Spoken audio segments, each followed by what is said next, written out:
তো বন্ধুসকল চাওক, আমাৰ বসুন্ধৰণীয়া গাঁৱত যি অসম চৰকাৰৰ যি বুলডোজাৰ চলি আছে, এইটো আপোনাৰ ৰাতিপুৱাৰ পৰা এইটো পৰিৱেশ হৈ আছে। চাওক, দুটা তিনিটা বুলডোজাৰ একেলগত হৈ পেলাই সিহঁতে মানে যি উচ্ছেদ অভিযান চলাই আছে।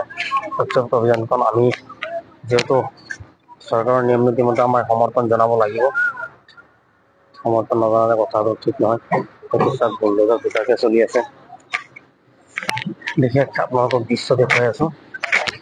আপোনাৰ কিমান মানুহ কিমান আৰক্ষী ইয়াত দিছে, আৰু বহুত আৰক্ষী দিছে।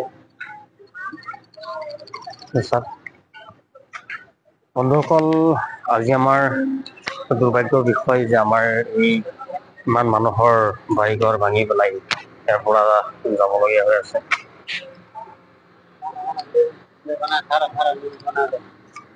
তো চাওক বন্ধুসকল, ইয়াত বহুত আৰক্ষী মোতায়েন কৰিছে, কিন্তু যাতে কোনো ধৰণৰ অসুবিধাৰ সন্মুখীন হ'বলগীয়া নহয়, সেইকাৰণে আগতীয়াকে আমাৰ মানুহে ঘৰ দুৱাৰ ভাঙি পেলাই ওলাই গ'ল। কিন্তু সিহঁতে আজি বুলডোজাৰ লগাই পেলাই সিহঁতে উচ্ছেদ অভিযান চলাই আছে।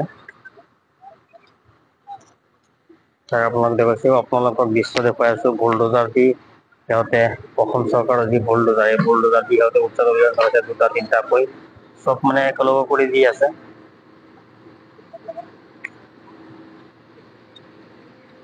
সিহঁতে উচ্ছেদ অভিযান চলাই আছে। আপোনাক দেখুৱাইছো বুলডোজাৰে কাম কাজ মানুহৰ ঘৰ দুৱাৰ ভাঙিছে।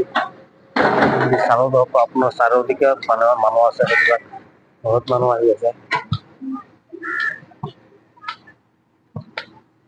সেইফালেদি বহুত মানুহ আছে। তাক সেইটো তাত বেৰিকেড দি আছে।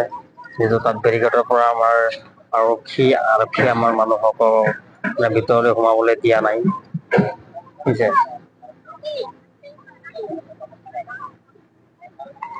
আপোনালোকক বিশেষ চব দৃশ্য দেখুৱাই আছো। পুৰা যিমান পাৰিছো আপোনালোকে এই ভিডিঅ'টো শ্বেয়াৰ কৰিব।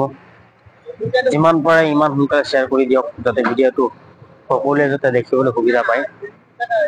মানুহে তাক এইফালেদি আমি এক চাইড দি আমি সোমাব পাৰিছো, কিন্তু চবফালে সোমাবলৈ নিদিয়ে। আমি ভিতৰৰ চাইডত মানে এইফালেদি মানে সোমাইছো, কিন্তু সেইফালেদি আমাক সোমাবলৈ নিদিয়ে। কিন্তু সেইফালেদি পুলিচে একেবাৰে সোমাবলৈ নিদিয়ে। কিন্তু আমাৰ যিসকল মানে সিহঁতৰ লখিমপুৰ আৰু প্ৰশাসন আহি পেলাই মানুহ লৈ পেলাই চব জেগা খালি কৰি আছে। মানুহৰ ঘৰ দুৱাৰ ভাঙি অলৰেডি ভঙা হৈ গ'ল। যিসকলৰ পকী ঘৰ আছে সেইকেইটা ঘৰ ভাঙি আছে। এইকেইটা বুলডোজাৰ দি ভাঙিছে। সেই তাত ভাঙিছে, ইয়াত ভাঙিছে। তাৰ পৰা ভাঙি সিফালে এটা আছে, সেইফালে ভাঙিছে। মানে ফিচাৰী যিটো পাৰ আছে, ফিচাৰী পাৰটো ভাঙি হৈ গৈ আছে। যিহেতু